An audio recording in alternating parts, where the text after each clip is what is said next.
উপস্থিত সংগ্রামী ছাত্র জনতা, উপস্থিত জুলাই গণ অভ্যুত্থানের শহীদ পরিবারের সদস্যবৃন্দ এবং উপস্থিত বিভিন্ন রাজনৈতিক দলের নেতৃবৃন্দ, সবাইকে সংগ্রামী সালাম এবং শুভেচ্ছা।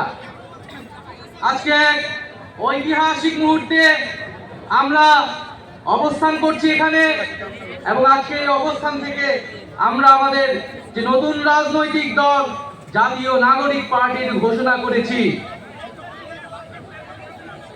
প্রিয় বন্ধুগণ, আজকের এই মঞ্চে দাঁড়িয়ে আমরা কেবল সামনের কথা বলতে চাই। আমরা পিছনের ইতিহাসকে অতিক্রম করে একটি সামনের সম্ভাবনার বাংলাদেশের স্বপ্নের কথা বলতে চাই। সেই স্বপ্নের বাস্তবায়নের লক্ষ্যেই আজকে আমরা এখানে উপস্থিত হয়েছি। জুলাই গণ অভ্যুত্থানে ছাত্র জনতার মধ্য থেকে স্লোগান উঠেছিল, তুমি কে আমি কে, বিকল্প বিকল্প। আজকে সেই বিকল্পের জায়গা থেকে নতুন রাজনৈতিক দলের আত্মপ্রকাশ ঘটেছে। আমরা মনে করি বাংলাদেশে যে বিভাজনের রাজনীতি তৈরি করে বাংলাদেশের জনগণকে দুর্বল করে রেখেই রাষ্ট্রকে দুর্বল করে রাখার যে ষড়যন্ত্র তৈরি হয়েছিল, সেই ষড়যন্ত্র আমরা জুলাই গণ অভ্যুত্থানে সকলের ঐক্যের মাধ্যমে ভেঙে দিয়েছি। আমরা আজকের এই মঞ্চ থেকে শপথ করতে চাই যে বাংলাদেশকে আর কখনোই বিভাজিত করা যাবে না। বাংলাদেশে ভারতপন্থী পাকিস্তানপন্থী কোন রাজনৈতিক ঠাঁই হবে না। আমরা বাংলাদেশকে সামনে রেখে, বাংলাদেশের জনগণের স্বার্থকে সামনে রেখে সকলে ঐক্যবদ্ধভাবে রাজনীতি এবং রাষ্ট্র বিনির্মাণ করব। আজকের এই যে নতুন রাজনৈতিক দল জাতীয় নাগরিক পার্টির আত্মপ্রকাশ উপলক্ষে আমাদের যে আনুষ্ঠানিক বক্তব্য, যে সূচনা বক্তব্য, সেই বক্তব্য আমি লিখিত বক্তব্য আমি আপনাদের সামনে পাঠ করছি। বড় ভাই সামনে করে ডাউন করুন একটু। জুলাই 2024 ছাত্র জনতার গণঅভ্যুত্থানের প্রেক্ষাপটে বৈষম্য বিরোধী ছাত্র আন্দোলনের নেতৃত্বে এবং জাতীয় নাগরিক কমিটির উদ্যোগে আমরা বাংলাদেশের ছাত্র জনতা এই মর্মে ঘোষণা করছি যে আমরা হাজার বছরের ঐতিহাসিক পরিক্রমায় বঙ্গীয় বদ্বীপের জনগোষ্ঠী হিসেবে এক সমৃদ্ধ স্বকীয় সংস্কৃতি নিয়ে দাঁড়িয়ে আছি। প্রায় 200 বছরের ব্রিটিশ ঔপনিবেশিক শাসনের বিরুদ্ধে দীর্ঘ লড়াইয়ের পর 1947 সালে পাকিস্তান রাষ্ট্রের পতন ঘটে। তবে শোষণ ও বৈষম্য থেকে এই দেশের গণমানুষের মুক্তি মেলেনি তখনো। ফলে দীর্ঘ 23 বছরের সংগ্রামের ধারাবাহিকতায় 1971 সালে মহান মুক্তিযুদ্ধের মাধ্যমে লাখো শহীদের রক্তের বিনিময়ে স্বাধীন বাংলাদেশ রাষ্ট্রের জন্ম হয়। কিন্তু স্বাধীনতার পর দীর্ঘ সময় ধরে বাংলাদেশের জনগণকে বারবার গণতন্ত্রের জন্য লড়াই করতে হয়েছে। 1990 সালে ছাত্র জনতার বুকের তাজা রক্ত দিয়ে সামরিক স্বৈরাচারকে হটিয়েছে।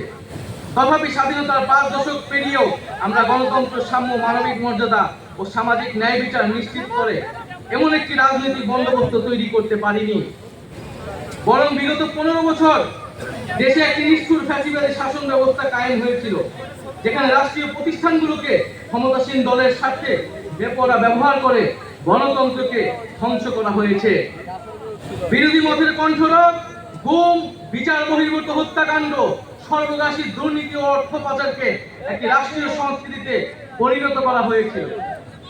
জুলাই 2024-এ ছাত্র জনতা বিপুল আত্মত্যাগের মাধ্যমে এক অভূতপূর্ব গণ অভ্যুত্থানের মধ্য দিয়ে দীর্ঘ 1.5 দশক ধরে জেঁকে বসা ফ্যাসিবাদী সরকারের পতন ঘটিয়েছে।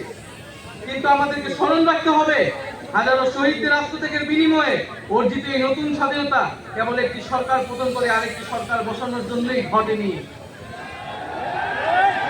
জনগণ বরং রাষ্ট্রপৃষ্ঠে জেঁকে বসা ফ্যাসিবাদী ব্যবস্থা বিলোপের মাধ্যমে একটি নতুন রাজনৈতিক বন্দোবস্তের আকাঙ্ক্ষা থেকে এই অভ্যুত্থানে সাড়া দিয়েছিল, যেন জনগণের অধিকার ভিত্তিক ও মর্যাদা ভিত্তিক একটি রাষ্ট্র পুনর্গঠিত হয়।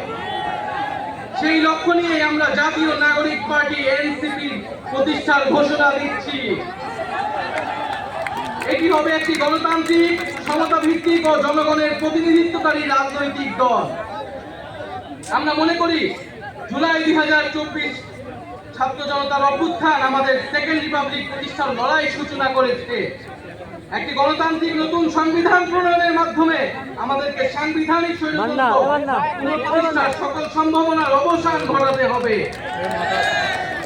আমাদের সেকেন্ড রিপাবলিক প্রতিষ্ঠার জন্য গণপরিষদ নির্বাচনের মাধ্যমে একটি নতুন সংবিধান প্রণয়ন আমাদের অন্যতম প্রাথমিক লক্ষ্য। আমাদের সেকেন্ড রিপাবলিকে জাতীয় স্বার্থ সুরক্ষায় শক্তিশালী প্রতিরক্ষা ব্যবস্থা গড়ে তোলা হবে। ভেঙে পড়া রাজনৈতিক, সামাজিক, অর্থনৈতিক ও সাংস্কৃতিক প্রতিষ্ঠানগুলো পুনরায় গড়ে তোলা ও তাদের গণতান্ত্রিক চরিত্র রক্ষা করা হবে আমাদের রাজনৈতিক অগ্রাধিকার। এর মধ্য দিয়ে কেবল আমরা একটি পরিপূর্ণ গণতান্ত্রিক রাষ্ট্র হিসেবে আবির্ভূত হতে পারব। আমরা এমন একটি রাজনৈতিক সংস্কৃতির বিকাশ চাই যেখানে সমাজ ও রাষ্ট্রের সর্বস্তরে বিভেদের বদলে ঐক্য, প্রতিশোধের বদলে ন্যায় বিচার এবং পরিবারতন্ত্রের বদলে মেধা ও যোগ্যতার মানদণ্ড প্রতিষ্ঠিত হবে।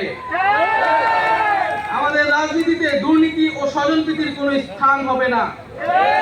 আমাদের সেকেন্ড রিপাবলিকের সমাজের পিছিয়ে পড়া জনগোষ্ঠীর কণ্ঠস্বরকে মূলধারায় তুলে আনা হবে। আমাদের রিপাবলিকের সাধারণ মানুষ, একমাত্র সাধারণ মানুষই হবে ক্ষমতার সর্বময় উৎস। তাদের সকল ধরনের গণতান্ত্রিক ও মৌলিক অধিকারের শক্তিশালী সুরক্ষাই হবে আমাদের রাজনীতির মূল মন্ত্র। আমরা রাষ্ট্রে বিদ্যমান জাতিগত, সামাজিক, লিঙ্গীয়, ধর্মীয় আর সাংস্কৃতিক মূল্যবোধ ও বৈচিত্র্য রক্ষার মাধ্যমে একটি বৈচিত্র্যপূর্ণ ও সমৃদ্ধ সমাজ বিনির্মাণ করতে চাই। আমাদের রিপাবলিক সকল নাগরিককে দারিদ্র্য, বৈষম্য, ক্ষমতার অপব্যবহার থেকে শক্তিশালী সুরক্ষা প্রদান করবে। আমাদের সেকেন্ড রিপাবলিকে বাংলাদেশের জনগোষ্ঠীর কোনো অংশকে অপরায়ণ করা হবে না, বরং রাষ্ট্রের প্রতিটি নাগরিককে সমান গুরুত্ব প্রদান ও সর্বোচ্চ সবার নিরাপত্তা নিশ্চিত করা হবে। অর্থনীতিতে আমরা কৃষি, সেবা, উৎপাদন খাতে যথাযথ সমন্বয়ের মাধ্যমে এমন একটি জাতীয় অর্থনীতি গড়ে তুলতে চাই যেটি হবে স্বনির্ভর, আয় বৈষম্যহীন ও প্রাণ প্রকৃতি পরিবেশের প্রতি সংবেদনশীল। আমাদের অর্থনীতিতে সম্পদ একটি নির্দিষ্ট গোষ্ঠীর হাতে পুঞ্জীবিত হবে না, বরং সম্পদের সুষম পুনর্গঠন হবে আমাদের অর্থনীতির মূল মন্ত্র। আমরা বেসরকারি খাতে সিন্ডিকেট ও গোষ্ঠী স্বার্থ নিয়ন্ত্রণে দৃঢ় পদক্ষেপ গ্রহণের মাধ্যমে ভোক্তা ও জনস্বার্থ সংরক্ষণ করব। অর্থনৈতিক অগ্রগতির মাধ্যমে এই অঞ্চলের একটি শক্তিশালী রাষ্ট্র হিসেবে মাথা উঁচু করে দাঁড়াতে আমরা আঞ্চলিক সহযোগিতা ও আন্তর্জাতিক অংশীদারিত্ব নিশ্চিত করব এবং বিজ্ঞান ও প্রযুক্তির হাতে জোর দিয়ে উদ্ভাবনী সংস্কৃতি গড়ে তোলার মাধ্যমে একটি টেকসই আধুনিক অর্থনীতি গড়ে তুলব। পরিশেষে আমরা একটি ন্যায্যতা ও সমতা ভিত্তিক সমাজ প্রতিষ্ঠায় আমাদের সংকল্প আবারও পুনর্ব্যক্ত করতে চাই। আমরা দৃঢ়ভাবে বিশ্বাস করি জুলাই 2024 গণ অভ্যুত্থান কেবল একটি ফ্যাসিবাদী শাসনের বিরুদ্ধে বিজয় নয়, এটি আমাদের ভবিষ্যৎ নির্মাণেরও শপথ। চলুন আমরা একসঙ্গে হাতে হাত রেখে এমন একটি বাংলাদেশ গড়ে তুলি যেখানে প্রতিটি নাগরিকের কণ্ঠস্বর প্রতিনিধিত্ব হবে, যেখানে ন্যায় প্রতিষ্ঠা, মানুষের অধিকারের সংগ্রামী হবে রাজনীতির অন্যতম লক্ষ্য, যেখানে সাম্য ও মানবিক মর্যাদা হবে রাষ্ট্রের ভিত্তি। এখনই সময় নতুন স্বপ্ন দেখার, নতুন পথ চলার এবং একটি নতুন বাংলাদেশ গড়ার। এই নতুন বাংলাদেশ গড়ায় আমরা সবাই প্রত্যেকে যার যার অবস্থান থেকে শপথ করি, ঐক্যবদ্ধ হই এবং আমাদের কাঙ্ক্ষিত সেকেন্ড রিপাবলিক প্রতিষ্ঠার লড়াইয়ে দৃঢ় চিত্তে এগিয়ে যায়। আমাদের দেশ, আমাদের অধিকার, আমাদের ভবিষ্যৎ, আমাদের সেকেন্ড রিপাবলিক অধরা কোনো স্বপ্ন নয়, এটি আমাদের আজকের দিনের সামনের বাংলাদেশের প্রতিজ্ঞা। আমরা কি সবাই প্রতিজ্ঞা করছি আমরা সেকেন্ড রিপাবলিক করব?